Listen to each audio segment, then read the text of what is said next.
안녕하세요. 저는 30대 중반에 접어든 아직은 살 날이 더 많이 남아있는 여성입니다.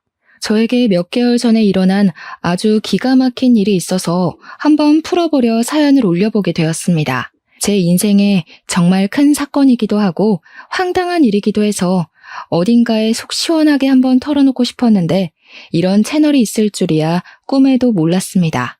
제가 지금 또 과거의 일을 떠올리니 흥분한 상태이기도 해서 두서없이 내용이 이어질 수도 있기에 양해를 좀 부탁드리겠습니다. 그만큼 저에게는 제 인생의 가장 큰 굴곡이자 큰 사건이었거든요. 그럼 지금부터 제 인생의 가장 큰 사건 한번 시원하게 풀어보도록 하겠습니다. 저에게는 3살이 어린 여동생이 하나 있는데 제 동생에게는 청각장애가 있습니다.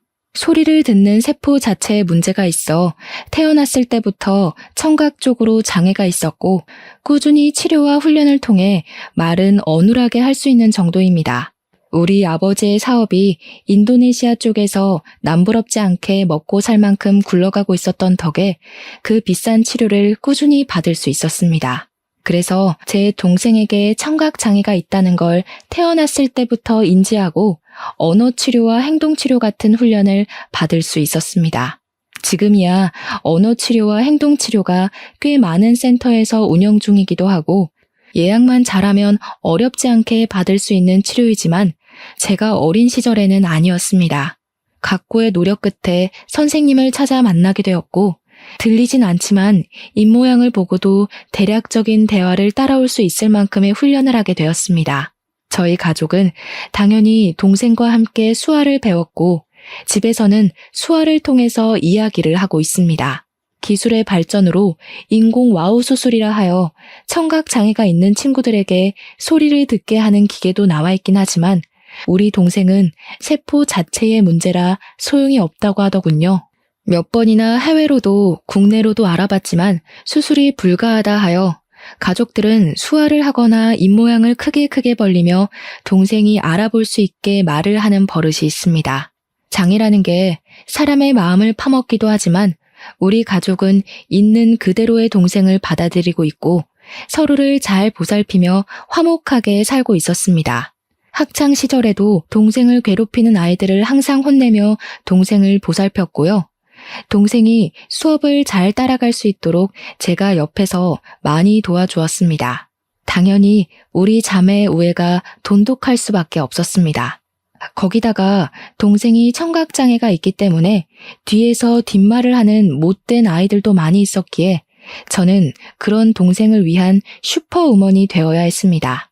다행히 학교가 같은 재단에 있어 초중고를 동생과 같은 학교에서 보내긴 했지만 제가 대학생이 되어 먼저 대학에 진학을 하게 되면서 떨어지게 되었습니다. 동생이 고등학생이 되던 날 어찌나 마음이 떨리고 나 없이도 잘 버틸 수 있을지 걱정이 되던지 물가에 내놓은 아이 같은 마음이 들었더랬죠. 아무튼 제가 대학생이 되어 학교를 다니는 동안 우리 동생은 저 없는 학교에서 꽤 많은 상처를 받았다고 하더라고요. 청각 장애가 있는 동생을 꾸준히 괴롭히던 아이들 때문에 동생은 학교는 겨우겨우 졸업을 했지만 사람을 만나는 것을 두려워하게 되었습니다. 저는 그런 동생을 보살피며 취업까지 성공을 하였고 사회인이 되고 나니 정말 너무너무 바쁘더군요. 동생과 항상 주말이면 같이 시간을 보내곤 했었는데 제 일이 너무 바빠지니 주말에는 잠만 퍼질러 자기에도 바빴습니다. 매일같이 이어지는 야근에 초과 업무에 동생이 파김치가 된 저를 보고 주말에 나가 놀자는 말을 하지도 못하더라고요. 저는 매일같이 늘어지는 다크서클을 감추지도 못한 채 집에서 밥 먹고 자고만 반복을 했습니다. 하지만 그런 시간이 반복이 되더라도 저에게 새로운 사랑이 찾아오는 걸 막아내진 못했죠. 매일같이 회사에서 초과 근무를 하다 보니 같은 회사 입사 동기와 자주 마주치게 되었고 업무적인 이야기를 나누다가 사적인 이야기도 나누게 되었습니다. 서로에게 호감을 가지게 되다가 서서히 눈이 맞아버린 것이었습니다. 당연히 사내연애였기에 회사 사람들 몰래 비밀 연애를 하게 되었습니다. 남자친구가 생겼으니 주말에 데이트를 하러 나가곤 했는데 그때마다 동생에게 이런저런 핑계를 대는 게 미안하기도 했습니다. 그러던 어느 날 동생이 저에게 가고 싶은 카페가 있다고 말을 걸어오더라고요. 남자친구와 데이트를 하느라 동생을 잘 챙기지 못했기에 미안한 마음이 있던 찰나 동생이 가고 싶다던 곳이 제가 남자친구를 만나기로 한 동네와 가깝더라고요. 동생이 마음에 걸려 남자친구에게 넌지시 물어보니까 같이 만나도 좋다는 대답이 돌아왔습니다. 남자친구에게 미리 언지를 해뒀죠. 내 동생에게는 청각장애가 있어서 의사소통이 조금 힘들 수도 있다. 하지만 입모양을 천천히 보여주면 말은 통한다고요. 제 남자친구는 제 동생에게 청각장애가 있다는 걸 몰랐던 터라 조금 놀라기는 했습니다만 자기가 노력해서 의사소통을 해보겠다고 하더라고요. 아무튼 그날 만나서 같이 미술관에 가서 보고 싶었던 전시회 하나를 보고 동생이 먹고 싶어 했던 파스타도 먹고 가보고 싶다고 했던 카페까지 갔습니다. 제 동생이 청각장애로 인해서 새로운 사람 만나는 걸 별로 좋아하지도 않고 소극적인 성격인데도 이상하게 제 남자친구랑은 잘 어울리더라고요. 둘이 취향이 비슷한 건지 짝짝꿍도 잘 맞아서 저 없이도 손짓 발짓 해가면서 대화도 하고 하더라고요. 제 남자친구가 저에게 부탁하지 않고 스스로 대화하려고 노력하는 모습을 보고 조금 달리 보이기 시작했습니다. 그 이후로 동생이 가끔 형부 만날 때 나도 껴주면 안 돼? 하고 물어봤는데 저는 솔직히 좀 마음이 그렇더라고요. 제 남자친구가 불편해할지도 모르는 일이고 그래서 남자친구에게 먼저 양해를 구하며 물어보니까 자기는 정말 좋다고 같이 보자고 하더라고요. 그러더니 무슨 동네에 봉사 동호회 같은 데에 가입까지 해서는 수화를 배우기 시작했습니다. 저도 모르고 있다가 무슨 유튜브 같은 걸 보고 있길래 뭘 보나 했더니 수화 동작을 배우는 영상이더라고요. 저랑 동생이랑 수화로 대화를 하는 게 멋있어 보였다면서 자기도 그렇게 대화를 나눠보고 싶다고 하더라고요. 그 뒤로 제 남자친구는 정말 각고의 노력을 했고 어설프게 수화를 하며 동생과 대화를 시작했습니다. 제 동생 또한 그런 남자친구의 행동에 감동을 받았는지 둘이 둘도 없는 친구가 되었습니다. 저를 빼놓고 수화로 비밀 대화를 나누는 지경까지 이르렀고 저와 남자친구가 휴가를 맞춰서 여행이라도 가면 둘이 거기서 영상통화를 하며 대화를 하더라고요. 저랑 싸우기라도 한 날이면 영상통화를 켜놓고 이르기까지 하더라니까요. 동생도 제 남자친구 덕분에 집 밖에서 간간히 산책도 나가게 되고 새로운 사람을 만나는 데엔 당연히 주저함이 있긴 하지만 그래도 노력을 해보려고 하더라고요. 혼자 산책 나가는 건 정말 싫어했거든요. 뒤에서 자전거나 오토바이 소리를 못 들어서 위험할 뻔했던 적도 있었고 개가 짖으면서 달려드는데 그걸 몰라서 동네 떠돌이개한테 물린 적도 있었거든요. 제 동생이 또 사람들에게 받은 상처들도 있었고요. 예를 들면 입모양만 봐도 대강 무슨 말을 하는지 다 알 수 있는데 청각장애가 있다고 하니 앞에서 무시하는 말을 하고 그런 거죠. 얼굴은 예쁘장하게 생겨서 기머거리냐고 불쌍하다고 하는 말들이요. 동생이 입모양으로 다 알아볼 수 있으니 자연스럽게 의기소침해지고 소극적인 사람으로 변해버린 거죠. 하지만 제 남자친구가 편견 없이 대해주고 자기를 위해서 수학까지 배우는 노력을 했으니 얼마나 신이 났겠습니까? 거기다가 우리 가족들은 영상통화를 해볼 생각을 하지 않았었는데 남자친구가 나서서 하니까 뭔가 보기가 좋더라고요. 저도 진짜 고마운 마음이 엄청 많이 들었고요. 남자친구가 영업부 특성상 출장이 꽤 많았는데 그럴 때마다 우리 가족 선물도 챙겨오고 했습니다. 동생을 위해서 따로 준비한 선물들을 보면서 어떻게 이 남자를 싫어할 수 있을까 진짜 진국이다 싶었던 거죠. 그렇게 2년을 만나고 나니까 동생이 저에게 넌지시 찔러보더라고요. 언니는 결혼 생각 없어? 이러면서요. 뭐 2년을 만나긴 했지만 제 나이가 30도 되지 않았을 때라 결혼은 벌써 생각하고 싶지 않다고 딱 잘랐죠. 동생이 저한테 약간 정색을 하면서 언니도 내년이면 30이다. 형부는 언니보다 나이도 더 많지 않냐? 하면서 이야기를 하더라고요. 결혼에 대해 진지하게 생각을 좀 해보라며 이야기를 하니까 진짜 그럴 나이가 됐나 싶기도 하고 말이죠. 그 뒤로도 몇 번이나 저에게 결혼 타령을 하니까 진짜 결혼을 해야 하나? 이 사람이랑 하는 게 맞나? 하는 생각으로 넘어가게 되었습니다. 저는 그때까지도 동생이 제 남자친구랑 내통을 해서 둘이 짜고 저를 떠본 거라고는 생각도 못했습니다. 남자친구가 저보다 4살이 연상이었기에 집에서도 슬슬 결혼 이야기가 나오고 있었나 봐요. 남자친구한테 계속 결혼할 여자 없어? 선이라도 알아봐줘? 하면서 집안 어르신들이 이야기를 하니까 제 의견을 한번 들어보고 싶었던 거죠. 저랑 결혼을 하고 싶긴 하지만 제가 아직 29살이고 의중을 모르니까 동생과 함께 짜고 떠본 것이었습니다. 동생이 한 3개월 내내 결혼 노래를 부르니까 한 해가 더 지나고 제 나이 30에 결혼을 한번 해볼까 싶은 마음이 들었습니다. 동생한테 지금 결혼하면 후회하지 않을까? 남자친구가 너무 좋은데 그냥 결혼할까? 하고 이야기를 하니 고개를 막 끄덕이더라고요. 빠른 거 아니라고, 지금 결혼해도 후회하지 않을 거라고, 형부 너무 좋은 사람이라고 하면서요. 둘이 짜고 치는 고스톱이라는 걸 알게 된 건 남자친구가 딱 3주 뒤에 저에게 프로포즈를 해서 알았습니다. 동생이 저에게 어떤 프로포즈를 받으면 감동받을 것 같냐, 뭐 이런 걸 물어봤었거든요. 아주 종합 선물 세트로 준비를 했길래 눈치를 못 챌 수가 없었죠. 남자친구한테 물어보니까 차일게 걱정돼서 도움을 좀 받았다고 이야기를 하더라고요.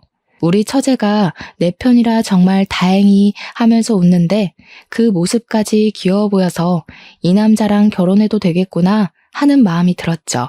프로포즈를 수락하고 우리 집에 인사를 드리러 남자친구가 오기로 했는데 그날 점심부터 동생이 막 부산스럽게 준비를 하더라고요. 형부 될 사람이 정말 좋은 사람이라고 부모님께 막 나서서 이야기를 하는데 그런 애가 아닌데 칭찬을 하니까 부모님도 좀 놀라시고요. 제 동생이 가족 이외의 사람에게 이렇게까지 정을 붙이고 마음을 털어놓은 적이 없는 애라 놀라실 만도 하셨겠죠. 부모님께서는 우리 집은 인성됨됨이만 잘 잡혀있으면 만사 오케이라고 하시면서 본 적도 없는 남자친구가 마음에 든다고 하셨습니다. 또 제 남자친구가 넉살이 워낙 좋은 사람이라 오자마자 큰절부터 올리고 밥도 고봉밥으로 2그릇이나 먹었습니다. 대화하는 내내 분위기를 얼마나 익살스럽게 잘 이끌고 가던지 저희 부모님도 푹 빠지셨죠. 거기다가 저희 아버지와 술을 한잔하는데 둘이 죽이 너무 잘 맞는 거예요. 둘 다 만취해서 노래방 가자 하더니 정말 온 가족 다 끌고 노래방 가서 신명나게 놀았습니다. 제 동생은 들리지도 않는데도 혼자 탬버린 들고 춤까지 추더라니까요.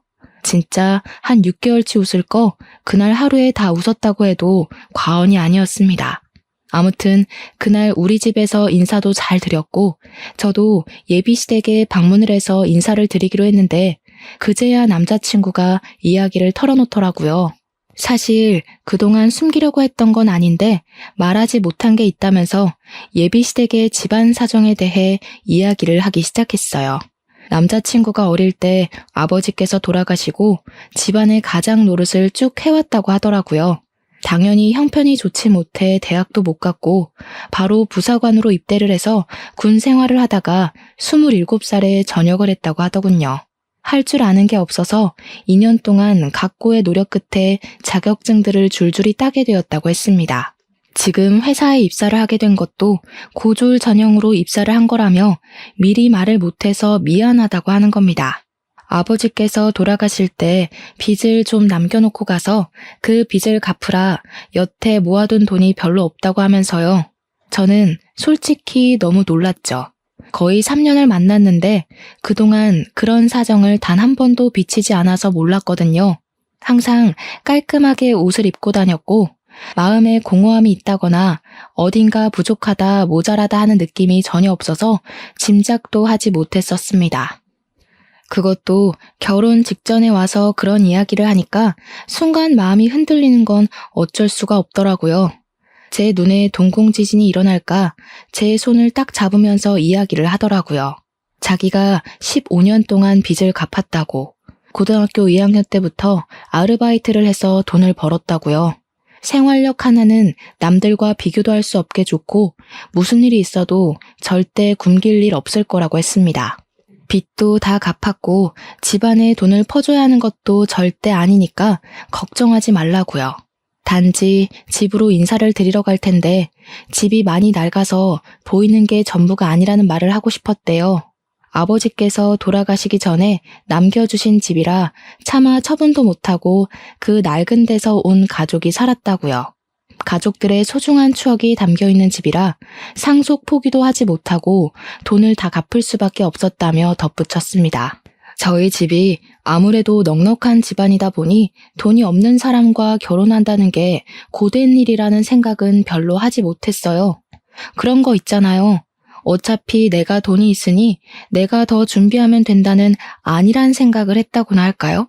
남자친구, 그러니까 예비신랑의 꾸준한 설득 끝에 예비시댁에 방문을 하기로 결정을 내렸습니다. 양손 무겁게 가라는 부모님의 말에 선물을 잔뜩 준비해서 예비시댁에 방문을 했는데 조금 놀랍긴 하더라고요. 벽지에는 곰팡이가 죄다 쓸어 있었고 문 경첩은 뜯어져 나가서 문이 덜렁덜렁 붙어있는 수준이었습니다. 현관문에 옛날 빌라처럼 철문으로 되어 있었는데 누가 발로 찬 건지 망치질을 한 건지 우글우글 찌그러져 있었고요. 제가 찌그러진 문을 바라보고 있으니까 예비 시모가 다가와서는 어휴 저걸 고친다는 걸 여태까지 까먹었다고 하시면서 멋쩍게 이야기를 하시더라고요. 예전에 빚쟁이들이 문 열라고 하도 발로 차서 저렇게 됐다고 웃으면서 이야기를 하시는데 저는 속으로 시겁했죠 뭐. 어떻게 발로 차면 문이 저 모양이 되나 싶을 정도로 찌그러져 있었거든요. 제가 방문을 하긴 했는데 시댁이 진짜 냉골이더라고요. 너무 추워서 팔에 소름이 쭉 돋을 정도였다고나 할까요? 제가 약간 으슬으슬해하니까 예비신랑이 예비시모한테 보일러를 좀 떼지 왜 이렇게 집이 춥냐고 한 소리를 했습니다.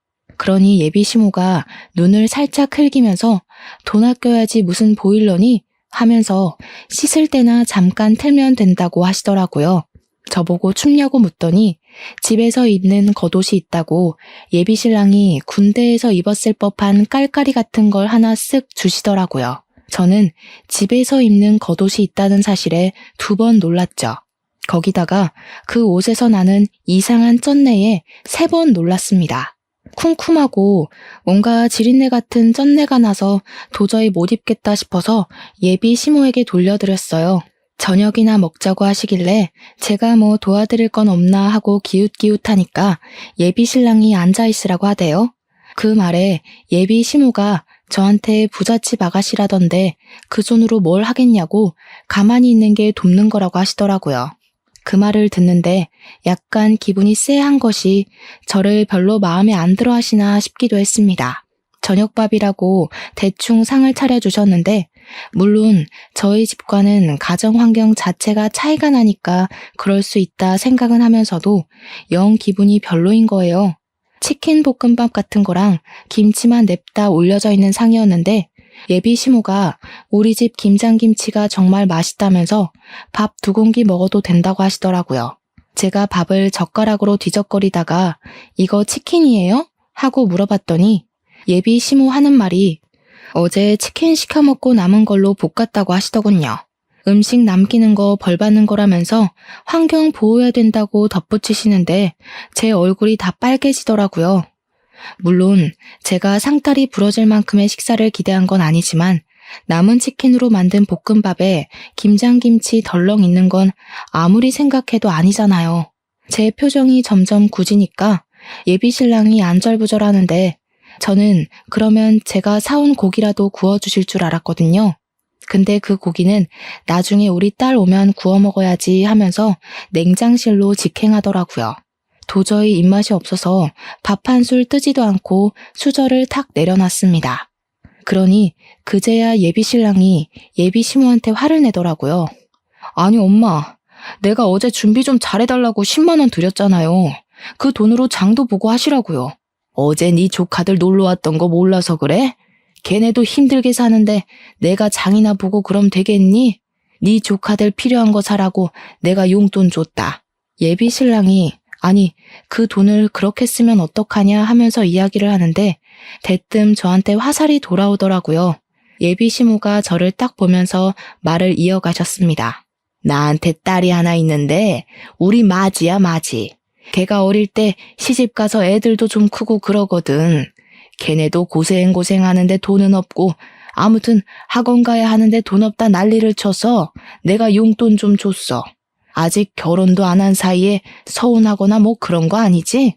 그 자리에서 제가 어떻게 서운해요 하겠습니까? 막말로 그건 서운한 게 아니라 저에 대한 예의가 없는 거라고 생각했어요. 손님 불러다 놓고 치킨 볶음밥에 김장김치라니 기가 차서 원. 제가 그냥 아무 소리 안 하고 가만히 있으니까 예비 시모도 좀 민망했는지 그래 뭐 아가씨 돈도 아닌데 하고 넘어가시더라고요. 그 말에 기가 막혀서 표정만 더 굳어버렸습니다. 그렇게 찜찜한 자리를 뒤로하고 나왔는데 고민이 엄청나게 되더라고요. 우리 집에서는 이만한 남자 없다, 빨리 결혼해라 하는데 시댁 분위기는 세상에서 가장 구질구질한 느낌이고 그런데 또 한편으로는 결혼해서 시댁 식구들 만나봐야 1년에 몇 번이나 보겠나 싶기도 하고 그래서 결혼 준비를 시작하게 되었습니다. 이제 와서 결혼 못하겠다. 너랑 나랑 집안 차이가 너무 심하다 하기에는 시간이 너무 흘러버린 탓도 있었고요. 결혼을 하기로 하고 청첩장도 다 찍고 집을 구하러 다니는데 신혼부부 전세자금 대출 이자율이 생각보다 너무 높았습니다. 예비 신랑이나 저나 둘 다 기본소득 이상으로 벌고 있어서 그런지 혜택 받을 수 있는 게 거의 없었습니다. 거기다가 아버지 사업체까지 있으니 더 그런 거예요. 결국 제가 골머리를 썩으니까 아버지께서 눈치를 채시고 먼저 말을 해주셨습니다. 사실 제가 동생에게만 슬쩍 이야기를 했는데 동생이 아버지께 이야기를 했더라고요. 언니가 집 때문에 고민이 많아 보인다고요. 아버지께서 저한테 집을 해주시겠다고 그러니 너무 대출 받는 거에 신경 쓰지 말라고 해주셨습니다. 저야 너무나도 감사했죠. 제일 중요한 집 문제가 해결되고 나니까 알턴 일을 뺀 기분이었습니다. 집 대출만 안 받아도 솔직히 한 달 생활비에서 엄청난 차이를 보이니까요. 그렇게 모든 준비가 끝나고 결혼식 날이 왔는데 저는 신부 대기실에 내내 있느라 동생에게 무슨 일이 생겼는지 알 수가 없었죠. 근데 신부 대기실에 찾아온 동생의 낯빛이 너무 안 좋더라고요. 그래서 무슨 일 있었냐고 물어보니까 동생이 고개를 절레절레 젓더라고요. 근데 이 언니들의 감이라는 게 있으니까 동생에게 뭔가 있는데 숨기고 있다는 느낌을 세게 받았습니다. 저한테 결혼식 잘하라고 수화로 말을 하길래 저도 알겠다고 대답을 하고 있는데 신우가 신부 대기실에 들어오더라고요. 저희 자매가 수화로 이야기를 하고 있으니까 갑자기 어머 하더니 옳게 지금 동생 장에 있는 거 티내는 거야? 하더라고요. 순간 내가 무슨 말을 들은 건지 싶어서 신우한테 지금 뭐라고 했냐고 되물었더니 인상을 팍팍 쓰더라고요. 우리 동생이 그 찰나에 어깨를 움츠리는 걸 보고 이 망할 신우가 내 동생한테 뭔 짓을 했나 싶었습니다. 제가 빤히 신우 얼굴을 보고 있으니까 신우가 하는 말이 결혼식 입구 앞에서 사돈어른이랑 사돈처녀가 수화로 대화를 하더라고 하면서 운을 뗐어요.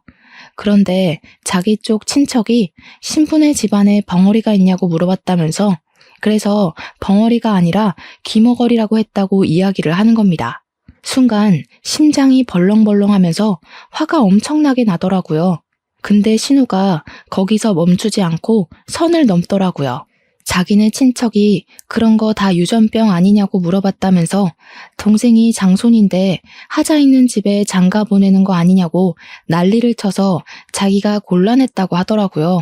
우리 동생이 아무리 못 듣는다고 해도 눈치라는 게 빤히 있는데 입모양만 보고 대충 무슨 이야기인지 알아차린 것 같더라고요.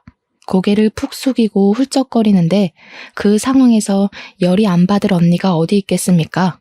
웨딩 드레스를 입고 있다는 것도 까먹고 벌떡 일어나서 신우 머리채를 확 잡아버렸죠.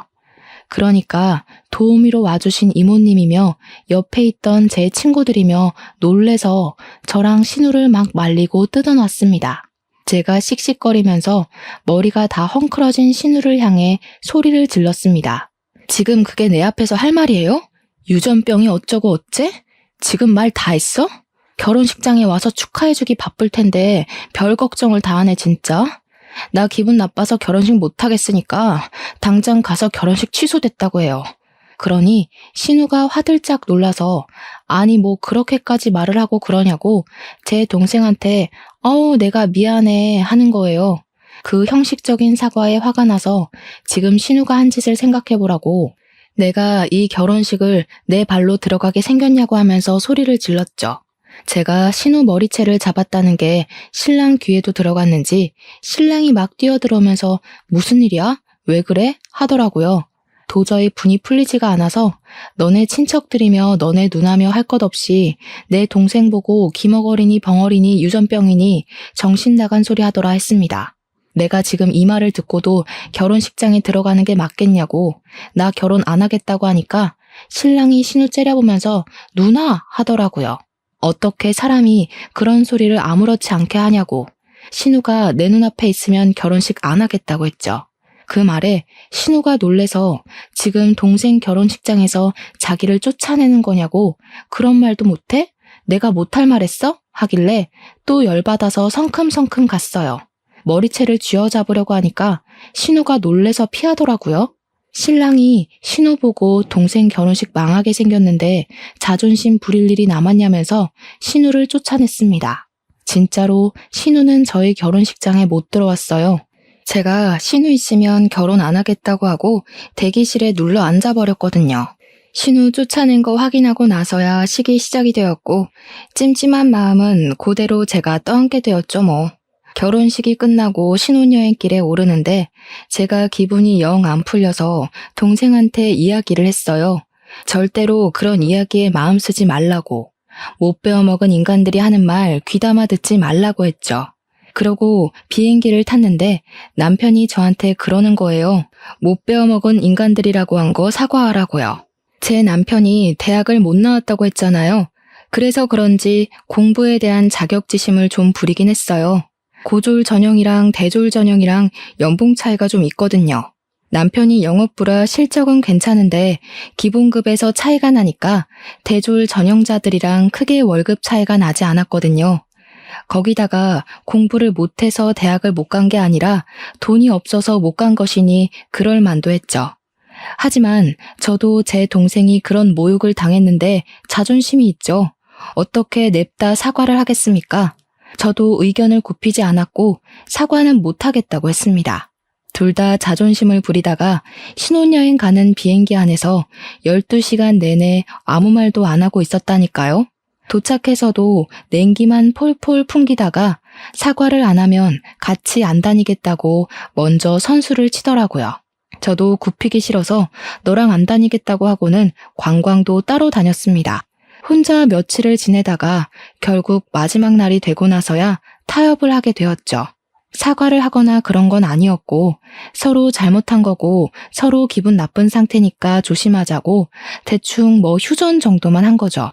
근데 둘 다 서로의 가족에 대해 그렇게 말한 게 앙금으로 남아서 혼인신고를 원래 신혼여행 다녀오면 바로 하기로 했었는데 조금 미루기로 했어요. 남편도 제가 꿋꿋하게 사과를 하지 않고 자존심을 부리니 혼인신고를 미루는데 동의하더라고요. 보통은 신혼여행을 다녀오면 시댁과 친정 인사를 드리러 가잖아요. 근데 결혼식 날 그런 소동이 있었는데 시댁 인간들 얼굴이 보고 싶었겠습니까? 남편도 저랑 별반 다르지 않은 것 같았고요. 그냥 일이 바빠서 인사드리러 갈 시간이 없다고 대충 둘러대고는 저는 우리 집으로 남편은 시댁으로 각자 가서 선물 줄 거 주고 돌아왔습니다. 깨를 볶아도 시원치 않을 신혼기간에 서로 서먹서먹해진 거죠. 연애할 때도 이렇게 싸워본 적이 없었기에 저희는 어떻게 풀어야 할지 방법도 모르고 있었습니다. 그렇게 한 달이라는 시간이 좀 지났을까 시모가 갑자기 할 이야기가 있다면서 시댁으로 오라고 부르더라고요. 그 곰팡이 쓸어있는 냉골 같은 집에 갈 생각을 하니까 너무너무 싫었지만 피하는 것도 하루 이틀이지 불렀는데 가야죠.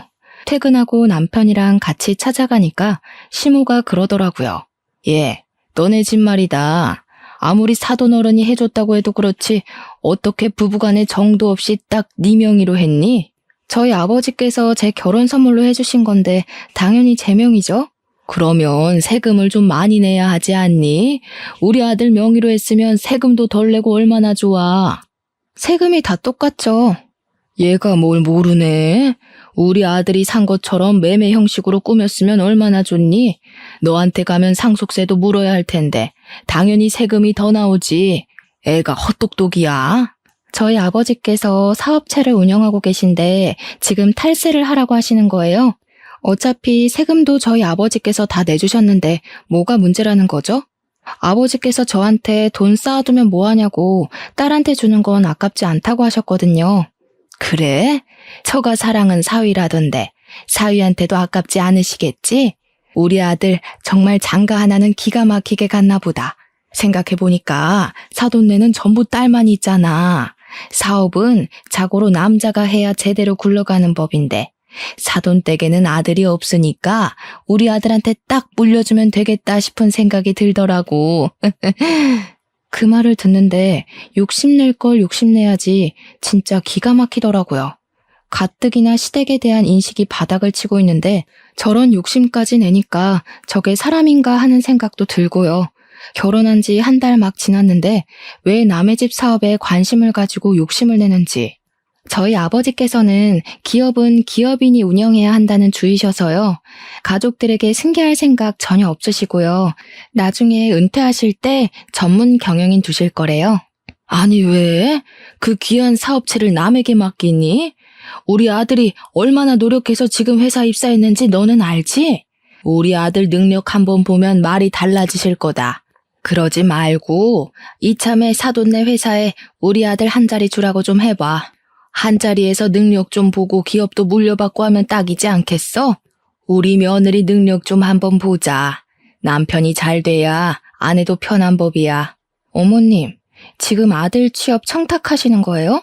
어머님 아드님은 자기 능력으로는 아무것도 못하는 바보인가요? 지금 다니는 회사도 열심히 노력해서 취업한 거 알아요. 충분히 자부심 느끼면서 사는 것 같던데 왜 그러세요? 우리 아버지 회사에 굳이 취직 안 해도 이 사람 잘하고 있는데 그런 말씀으로 취업 청탁하시면 어머님 아들만 바보 만드는 거예요. 그러니까 시모가 씩씩거리면서 지금 우리 아들 바보라고 했냐, 모자란 놈 취급이냐 하면서 성을 내시더라고요. 제가 뭐 틀린 말 한 것도 아닌데 씩씩거리니까 웃기더라고요.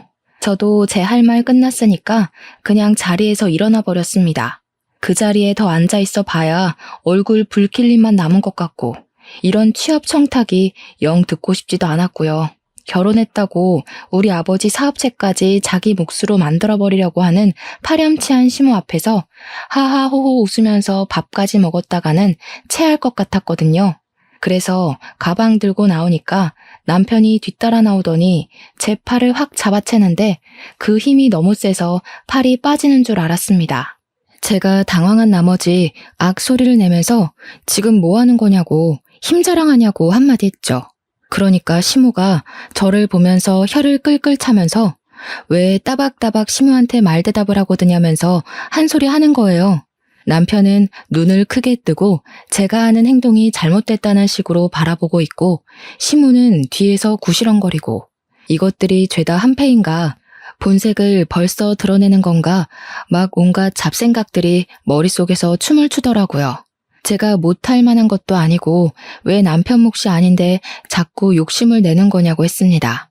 그러니까 남편이 하는 말이 자기가 욕심낸 것도 아니고 아들이 잘 됐으면 하는 부모의 마음인 걸 모르냐고 하더라고요. 제가 아무 소리 안 하니까 남편이 먼저 아 됐어 너랑 무슨 이야기를 하냐 하면서 말을 끝내더라고요. 지금 누가 할 소리를 하는 건지. 연애할 때는 그런 내색 한 번 없더니 결혼하니까 돌변하는 게 무섭더라고요. 이 인간이 결혼하고 나서 진짜 우리 아빠 사업체에 한자리 하고 싶었던 건가 싶어서 소름이 쫙 돋았습니다. 그렇게 냉전이 지속되니까 하루하루 지쳐가면서 내가 왜 이 사람이랑 살아야 하나 싶더라고요. 어차피 혼인신고도 안 했는데 그냥 헤어질까 하는 찰나에 동생에게서 연락이 왔습니다. 자기가 아버지 회사에 출근을 하게 됐다고. 형부 덕분에 기운도 차렸고 새로운 걸 해보고 싶은 마음에 컴퓨터 학원을 다니면서 워드 자격증을 땄대요. 정정당당하게 이력서 넣고 면접 보고 합격해서 출근하게 되었다고 하는데 마음이 다 뭉클하더라고요. 그런 와중에 남편이 저에게 화해 제스처를 보냈고 언제까지 이렇게 말없이 살 거냐고 숨이 막힌다고 하더라고요. 그러면서 서로 오해가 있는 걸 풀었으면 좋겠다고 주말에 같이 캠핑 카라반 같은 걸 예약했다고 거기나 놀러 가자고 하더라고요. 또 남편이 먼저 손을 내미니까 그러자 싶어서 주말에 마트에 가서 장을 보고 카라반에 가기로 했습니다. 원래 캠핑의 묘미는 고기를 구워 먹는 거니까 장을 보는데 남편이 고기를 무슨 2근을 사는 거예요. 둘이 먹을 건데 뭐 이렇게 많이 사는 거냐 하는데 소고기 먹을까? 하면서 한우 비싼 걸 잡더라고요. 원래 캠핑의 묘미는 삼겹의 목살이다 하면서 돼지고기로 골랐죠. 소고기는 숯불에 다 늘어붙거든요. 남편이 너무 과하게 사길래 말리다가 포기하고 장을 봐서 캠핑 카라반으로 갔는데 참나 거기 신우가 떡하니 와 있대요. 저 보자마자 장 많이 봐왔냐고 하는데 진짜 욕이 나오더라고요. 화해 제스처는 개뿔, 신우 식구들 먹일 장만 잔뜩 봐서 강꼴이 된 거죠. 진짜 떨떠름하게 바비큐 준비해서 술까지 차리고 고기를 굽기 시작했는데 제가 아무것도 안 하고 가만히 있었어요. 원래 캠핑 같은 데 가면 남편이 고기 굽잖아요. 제가 상까지 차렸는데 고기까지 구워야 하나 싶었던 거죠. 근데 그걸 보더니 신우가 저한테 공주님이 따로 없다고 비꼬대요. 일부러 못 들은 척하고 무시했죠. 그러니까 신우가 뭐라는 줄 아세요? 그쪽 집안 귀머거리인 거 내가 유전이랬지? 혹시 우리 올케도 내 말이 안 들리나? 그 말을 참고 넘어갈 사람이 과연 몇이나 될까요? 당연히 저도 참지 않았습니다. 결혼식 날 머리 뜯긴 게 부족했나 봐요. 그 주둥아리로 지금 뭐라고 하신 거예요? 뭐? 주둥아리? 제정신이냐? 너 우리 누나한테 그게 무슨 말버릇이야? 올케, 집 좀 산다고 내 동생 너무 무시하는 거 아니야? 고기는 여자가 구워야지. 그리고 소고기도 아니고 삼겹살이 뭐니? 격 떨어지게. 그런데 더 짜증나는 건 심애부였어요. 옆에서 살살 부추기면서 하는 말이 장모님이 그러던데 취업시켜달라던 건 무시하고 귀머거리 동생만 취직했다며? 하면서 자기도 이직하고 싶다는 겁니다.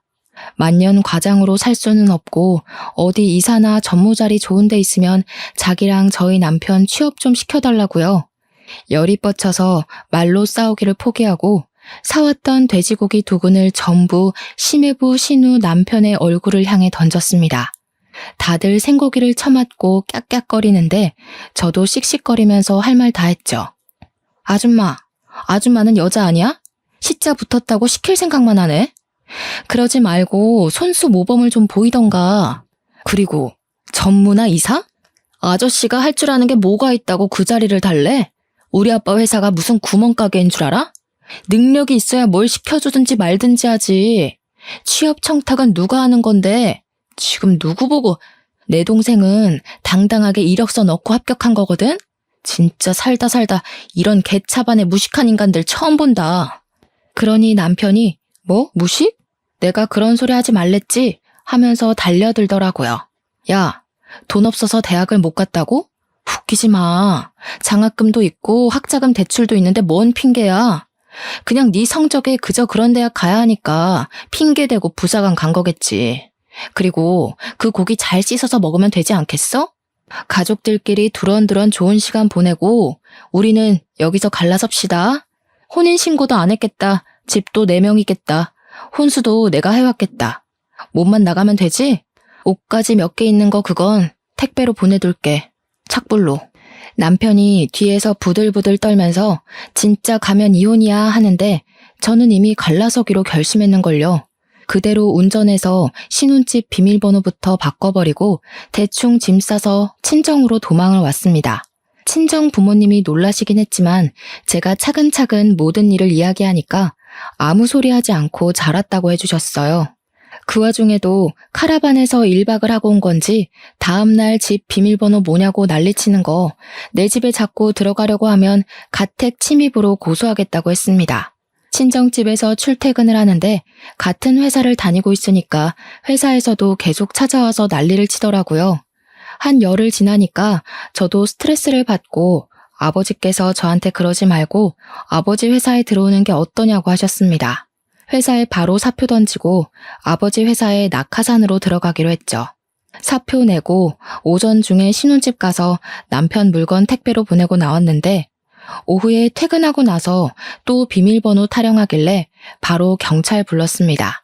혼인신고도 안 했으니까 가택 침입으로 조사를 받게 됐고 그제야 제가 물을 마음이 없다는 걸 알았는지 갑자기 잘못했다고 하대요.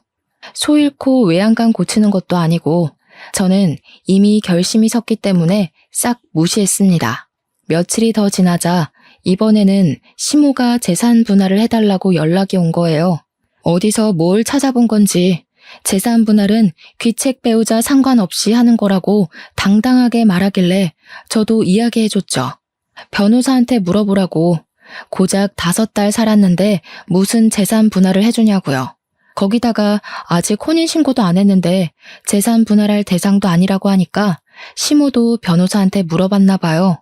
어디 법률사무소에 가도 똑같은 소리를 하니까 저한테 위자료 1,000만 원만 주면 안 되겠냐고 하더라고요. 위자료는 지금 누가 받아야 하는데 그딴 소리를 하냐고 꺼지라고 해줬죠. 회사도 그만뒀겠다. 신혼집도 꽁꽁 닫아버렸겠다. 남편이 아무리 뻔뻔해도 친정집 와서 난동은 못 부리더라고요. 아버지께서는 시간이 지나면 다 잠잠해질 거라고 하시면서 저를 위로해 주셨습니다. 덕분에 아침마다 아버지랑 동생 손잡고 같이 회사 출근하고 있어요. 이혼이랄 것도 없는 제 짧은 동거 생활 5개월을 이렇게 청산하고 벌써 3개월이라는 시간이 더 흘렀습니다. 아직까지도 가끔은 야밤에 자니? 하면서 문자가 오긴 하는데 나중에 스토커 짓이라도 하면 고소하려고 증거로 남겨주고 있습니다. 전 회사에서도 수근수근 거린다는데 언제까지 붙어있나 두고 보려고요. 저는 아버지 회사에서 출퇴근 잘하면서 동생과 같이 주말에 놀러도 가고 시간을 잘 보내고 있답니다. 남자라면 치가 떨리지만 그래도 가족들은 좋은 사람 만나서 재혼하길 바라는 듯 하시네요. 그건 시간을 두고 천천히 생각해보면 되겠죠? 앞으로는 겉과 속이 다른 사람은 피하고 싶어요, 정말. 아주 짧은 결혼 생활이었지만 비혼도 나쁘지 않은 선택이라는 결심에 힘을 실어준 시간이었습니다. 여러분들도 현명한 결혼 준비 혹은 비혼 준비하시길 바라면서 제 이야기는 여기서 마치도록 하겠습니다.